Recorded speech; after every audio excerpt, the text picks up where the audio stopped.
వెళ్ళడం ఒక వంత అయితే రావడం ఇంకో వంత అయిందన్నమాట. నిన్న మా మధ్య ఎంగేజ్మెంట్ ఫంక్షన్ అని చెప్పా కదా, ఫంక్షన్ చాలా బాగా జరిగింది. కానీ మేము భోజనాల టైంకి వెళ్ళడం వల్ల రింగ్స్ మార్చుకునే మూమెంట్ని, అలాగే తాంబూలాలు తీసుకునే మూమెంట్ని మిస్ అయిపోయాం. మా సిస్టర్ని ఫొటోస్ వీడియోస్ తీయమంటే తను కూడా వీడియోస్ రికార్డ్ చేయకుండా అలా నిలబడిందంట. ఇంకెందుకులే అని భోజనాల తర్వాత కాసేపు ఉండి వెంటనే రిటర్న్ అయిపోయాము. వెళ్ళడం ఒక వంత అయితే ఇంకా రావడం ఇంకో వంత అయింది. ఇంటికి వెళ్ళేటప్పుడు అందరికీ ఫుల్ జోష్ వచ్చేసింది. అందరూ డాన్స్లు, అందులోనూ మా తోటకోడలు అయితే ఇంకా చెప్పనవసరం లేదు.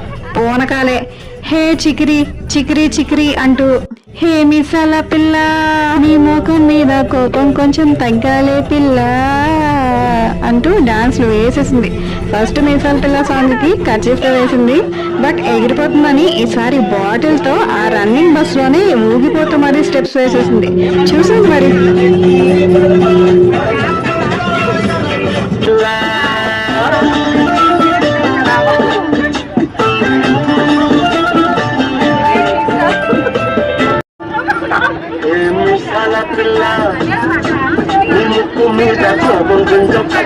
పిల్ల